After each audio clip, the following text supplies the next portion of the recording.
Yeah, it will take comment on everything agendized. Okay, is there any public comments on the consent calendar? No, there is not.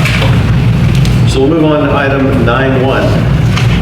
Again, discussion on the continued sale and use of safe and sane fireworks within district boundaries.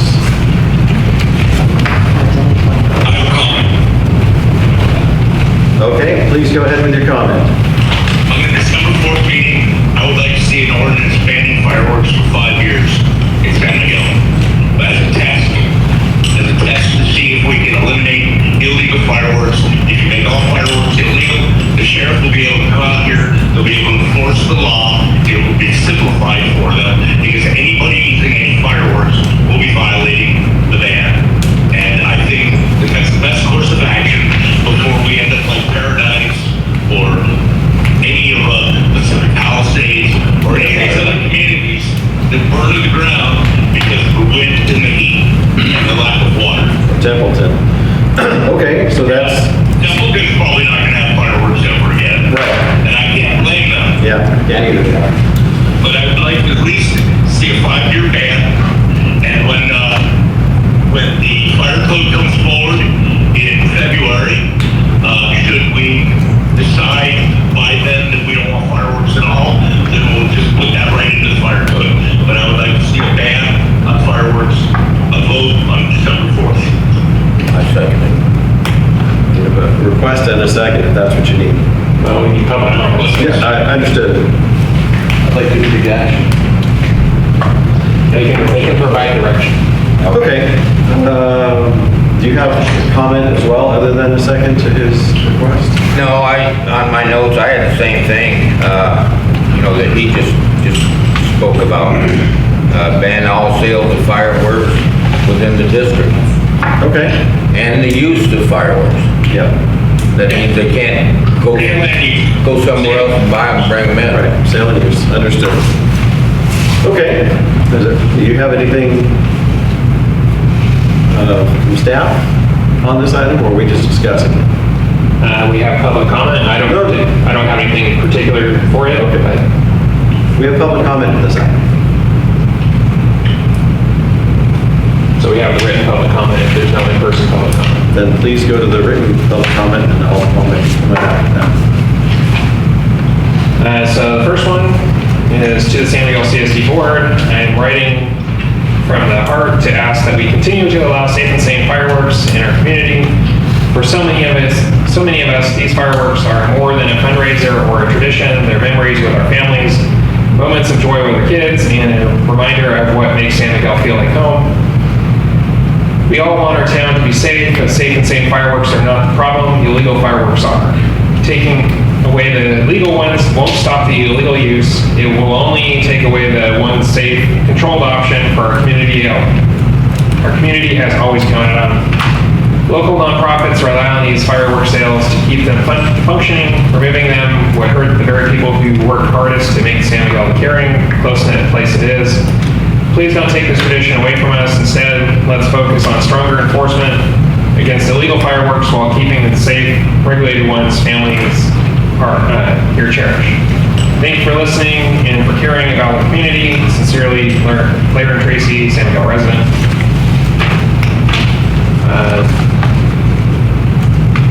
The next one is to the Board of Directors, San Miguel Community Service District. I am writing to formally express my dissent regarding discussion on the continued sale and use of safe and sane fireworks within district boundaries.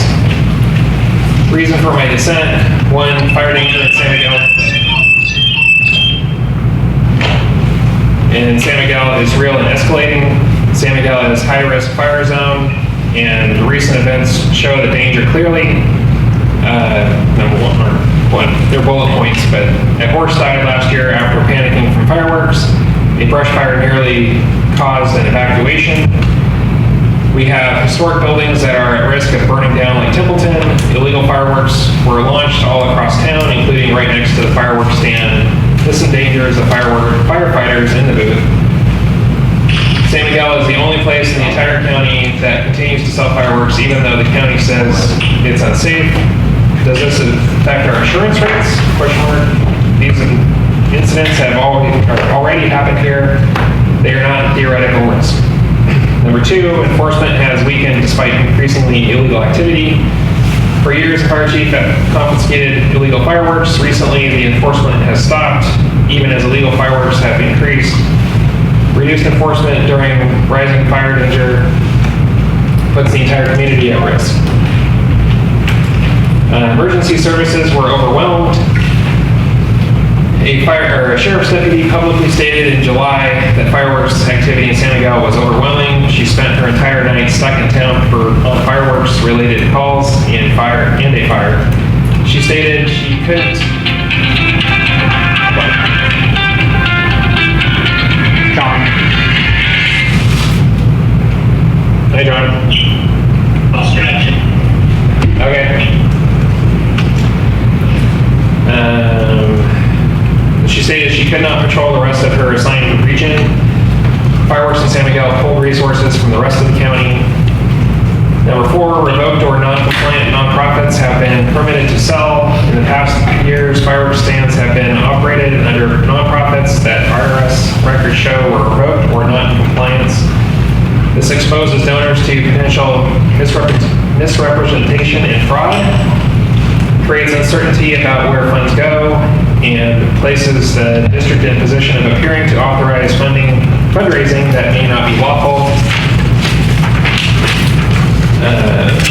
Number five, firefighters selling fireworks creates a conflict. Firefighters are tasked with preventing fires, and yet they are also selling ignition sources that contribute to fire calls, injuries, and emergency overload. No other fire risk California community allows this. The fire chief approves the applications for fireworks sales, meaning he approves his own revoked non-compliant nonprofit. Number six, and it goes on for a little while. Okay. So just for the record, that was from the resident, Sean P. I would like to continue that statement. This person's statement was cut short at our last meeting, and I think it would be appropriate to finish the reading. It's up to you. I'm fine with that. Yes. So then everybody gets more time? Yeah. So the last part of the last comment was fireworks cause predictable harm. Fireworks traumatize pets and livestock, affects veterans with PTSD and sensory-sensitive children, and disrupts elderly residents. The risk of fire is very high. You encourage people from other areas to become fireworks tourists, then snowballing into other communities that have banned them. These consequences repeat every year.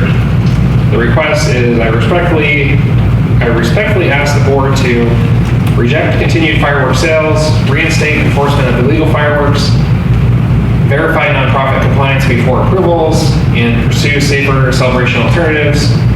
San Miguel has already experienced fires, trauma, diverted emergency services, and even a death of an animal due to fireworks. With illegal launches next to the stand and by a history of revoked nonprofit selling fireworks, continuing this practice is not responsible. What are the benefits of the community of San Miguel rather than enriching a nonprofit?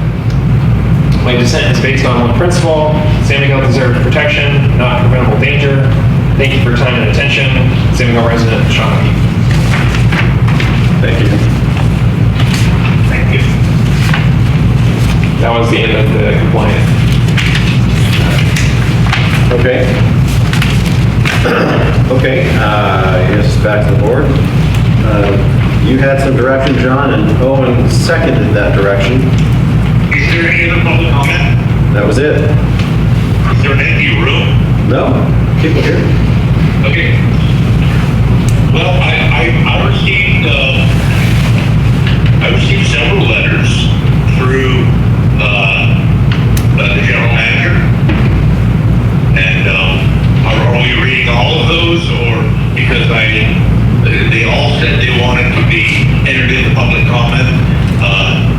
Are they being entered in without being read, or what are we doing with those? one that was read is the only one that complies with all of the requirements for public comment to be submitted and read here. Very good. All right, got it. So they will be entered in the record. They won't be read aloud because they didn't comply with everything. Well, they were also form letters. Yeah. There's the format on several of them. Looked like it came from the same writer. Okay, understood. Okay, so I think the direction was given to staff, is that correct? I made a motion.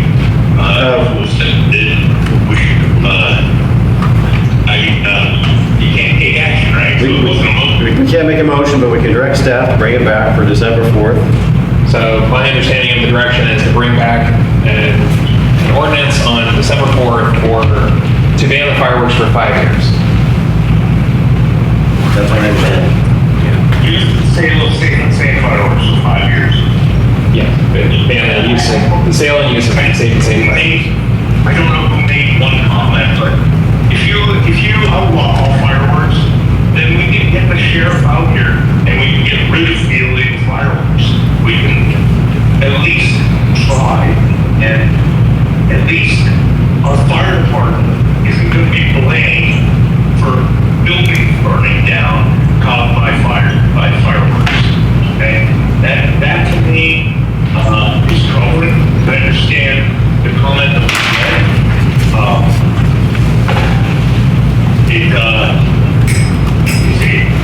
Times have changed, so are different now. Understood. Okay. Anything further? No. Okay. Will it be brought back for discussion? So we're talking about bringing it back December 4th, is that right?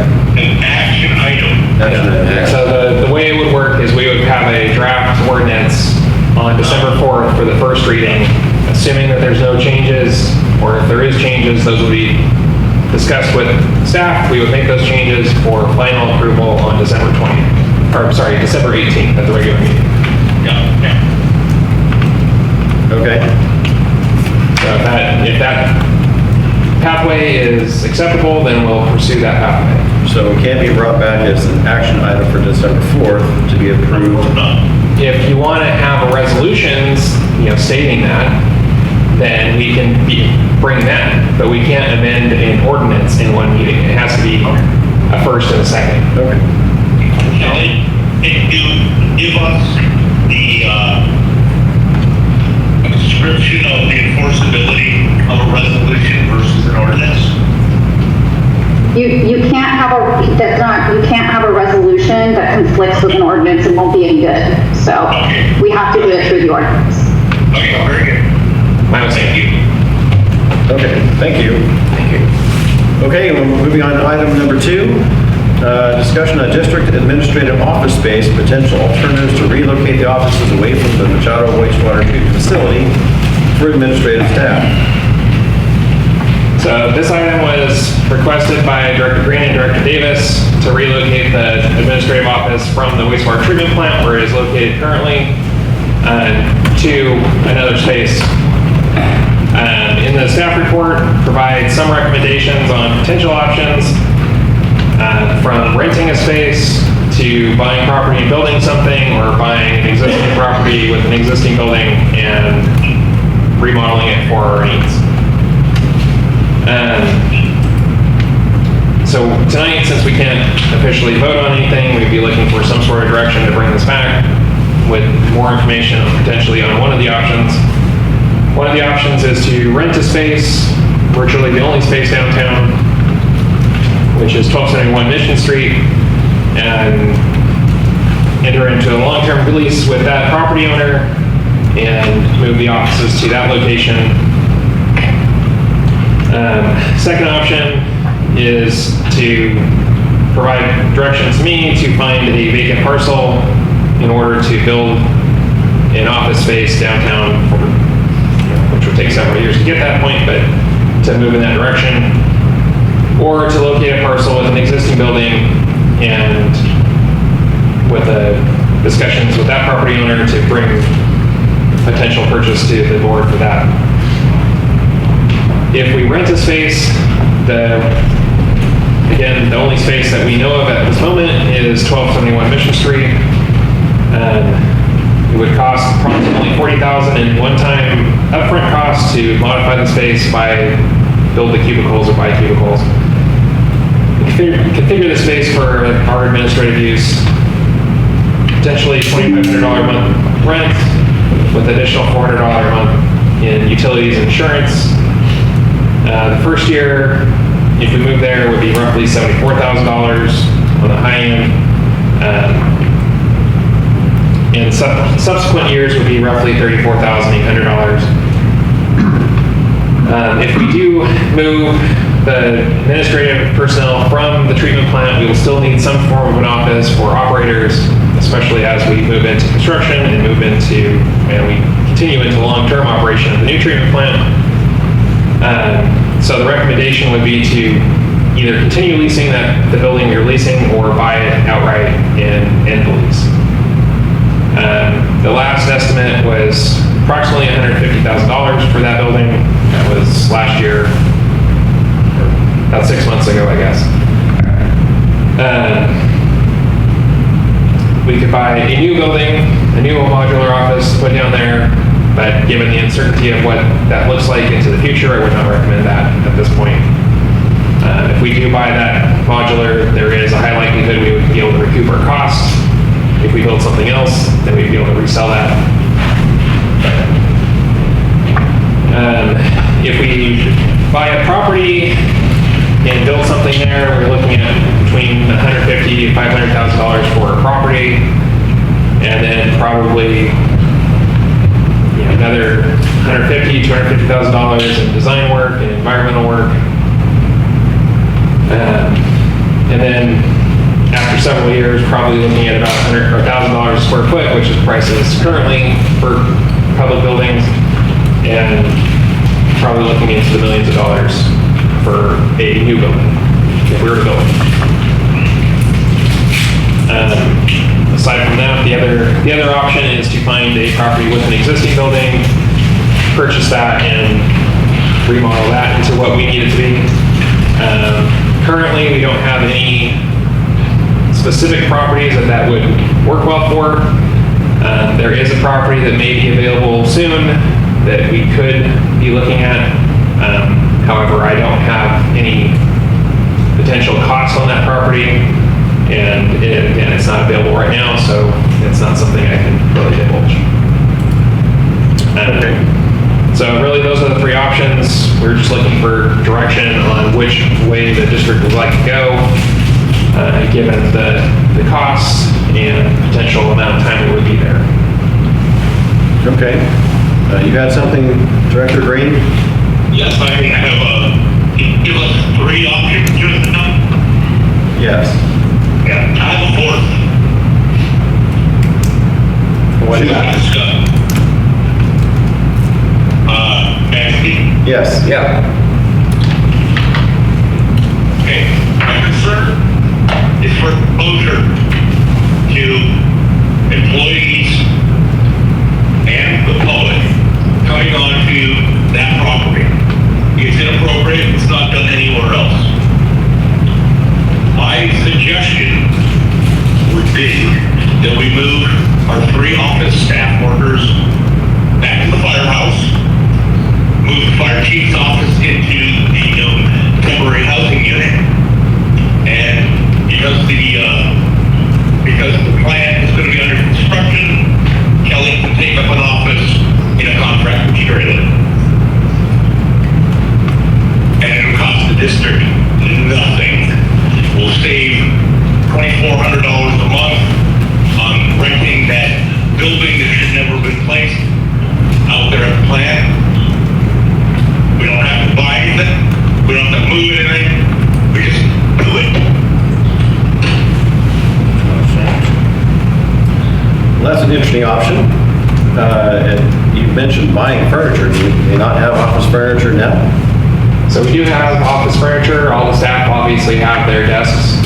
So we wouldn't be buying everything, but if we were renting the space that was discussed on Mission Street, we would need to have some sort of dividers between offices and a break area or something like that. So it's not a massive amount of work, it's just, it would be a cost. Wait. Currently, we have 2 employees working in the same office, and we have somebody working at a front desk. It'd be no different to move those 2 people that share an office into what's currently the fire chief's office. Doesn't need to be dividers or as many in their office now. You put back the partition parking that was there before, and you're done. The fire chief can move into the modular unit, he can convert one of the rooms. We don't need 2 firefighters overnight. He can make an office in there. Kelly, move it to a contract street. They can be moved from place to place as it needs to be during construction. It really, you don't turn it into something it's not. Yeah, that's an interesting option, and I don't know where the estimates came from for the furniture you were suggesting, but DGS has got surplus furniture that is available either in lots or some cases. What furniture do we need? I'm just saying, if we need furniture, it doesn't have to be new. They have furniture. Yeah. They're all sitting at a desk. Yep, they are. They are in fact. It's So not just- making it an issue because it's not an issue. Sure. So discussing the potential of going to the fire station, it is not an optimal situation to go to the fire station. Who's speaking? That's Kelly. Okay. Are you still on the line on his phone too? Here, I am. Okay. I don't understand why there'd be any pushback on going back to what we were already doing. There's no excuse, there's no explanation that needs to be had. Those people working at the floor, they've been working there again. So when we were at the fire station previously, we had 2 people in the front, 2 people in the middle office, or 1 person in the middle office, and 2 people in the back office, or 3 people in the back office that is no longer in existence. Right? So moving, Now we move the fire chief into the modular or into the temporary housing unit. He's taken care of. You go into a contract trailer, you're taken care of. The other 3 employees go to the fire station and take over the front and off the place. You're done. then that leaves, I really don't want to even hear any more pushback. It's that simple. It's for the board to decide. so that does leave 3 other employees that use office space that are currently sharing an office in the office modular that we have now. They would be essentially displaced. And my fire chief has a home also. This larger contract is for the bed down here. I can't hear it at all. He suggested getting a larger contractor's trailer. Your utility workers don't need office. Okay? The utility work, he's saying that the utility workers don't need an office or aren't using it, but are they using office space now that's critical? They use an office space and they have office work that they are required to do, so they would need some sort of an office to do that work. Okay. In room, out in the other building.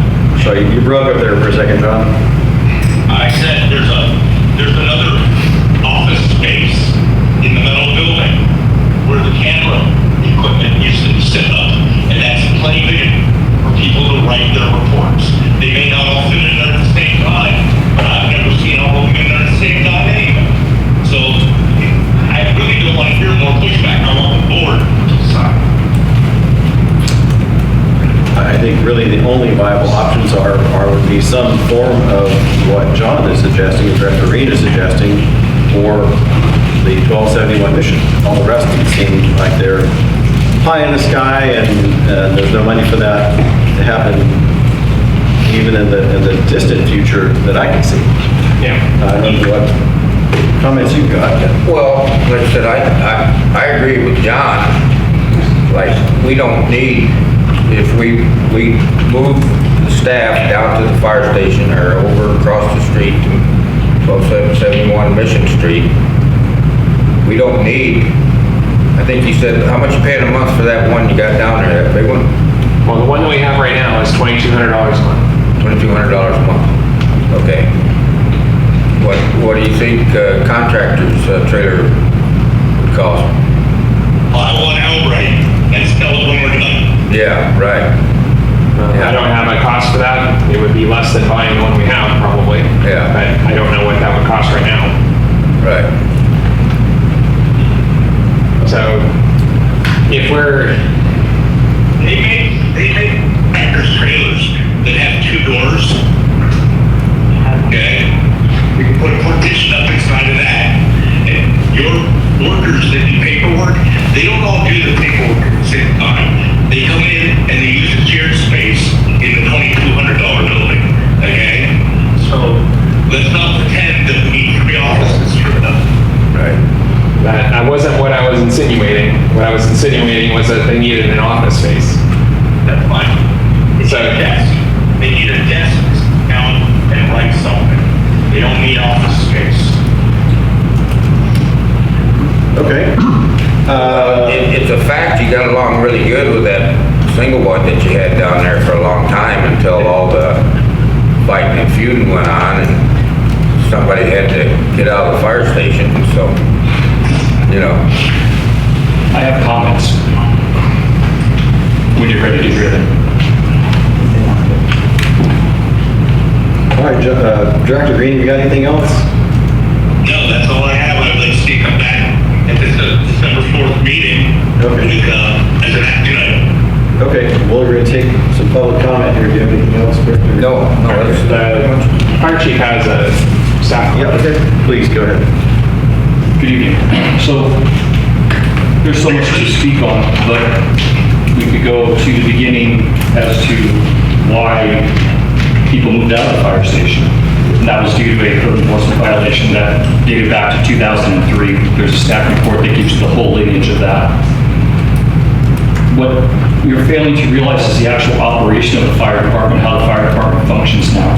We do have staff that come in on a daily basis who require space to write reports and perform functions. The temporary housing unit is a temporary housing unit that is permitted as a temporary housing unit that is non-ADA compliant as part of the permit requirements and is off limits to the public at all times. It is only available to fire department and sheriff's department staff. So it's not an office space. To do any construction on it, modification would require permits, or else we'll end up back in the same situation where the fire station was at beginning in 2003 until 2017, 2018. So that requires a HUD permit. It's not just Dade County permit, it requires a HUD permit. And it is not accessible. People, believe it or not, do come in to the fire station to speak to me. I do have meetings, I do plan reviews, I meet with planners, I meet with designers, and I meet with people who have projects on the books. So there is a requirement for access to the fire chief and to the planning component of that duty. Having a building that's not accessible to people makes no sense. Nothing wrong with paying assessment. Put it around. It's not impossible. You do your job and It's a bigger problem than putting in a ramp, sir. Okay. Anything else? I think that'll sum it up. Okay. Do we have any public comment on this item?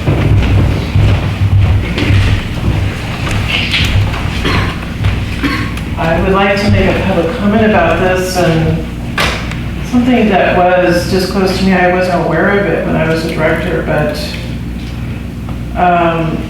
that's a fire department, and so the public comes there with their emergencies, and they are needing medical aid, and so to have staff that is the C.S.D. staff is, you know, they're not trained to assist the public in that manner, nor should they be expected to do that. And there's been more than one occasion where it's been highly traumatic for them, and so I would deeply consider that as being not an option for the CSD staff to move back there as much as, yeah, it'd be great if everyone was under one roof. That, if that whole, building was, you know, like, took on the rest of it and, you know, added to it and, you know, had the CSD section and everything, that would be great. Where it's a clear, separate entrance and everything, but, you know, the fire department's pretty tight in there, even as it is right now, you know, so, anyway, I just thought, bring that up, okay? Thank you. I'd like to comment on that. Yes. Send your emergencies to the side door. Let firefighters handle those. Put the logo back up in the window. It's a C.S.D. office. Let the emergencies go through the side door of the fire department. It's always there. He'll be right there in his office. And we'll put a red light on that building so everybody knows that it's occupied by emergency services.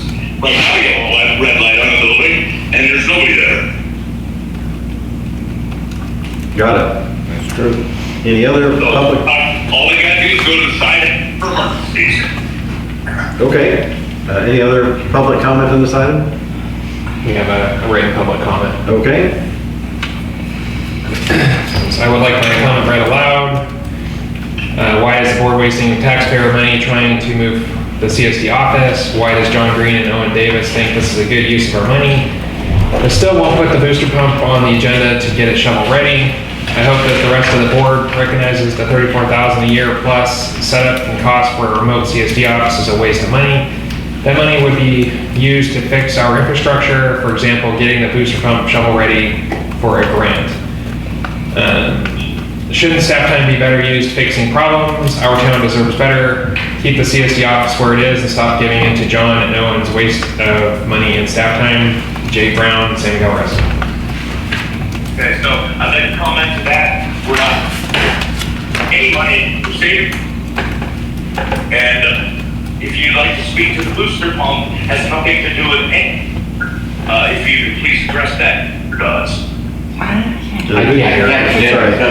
Sorry, you were breaking up. The booster pump is not relevant to this discussion. Explain it to Mr. Brown that it has nothing to do with it. The booster pump's gonna get put in. It's got nothing to do with this. We're saving the district money. We're not spending anything. We're gonna take out that $2,200 unit and everything else is free except the handicap grant. Oh, and purchasing the contractor's trailer with a partition, so your utility workers have a desk. There you go. Yeah, there you go. Okay. Agreed. The booster pump has nothing to do with this discussion. Thank you for the comment. Anything further? Just looking for some sort of direction on what you want brought back. Yeah, so I would say that this should be brought back as an action item. I think, again, the only viable solutions are something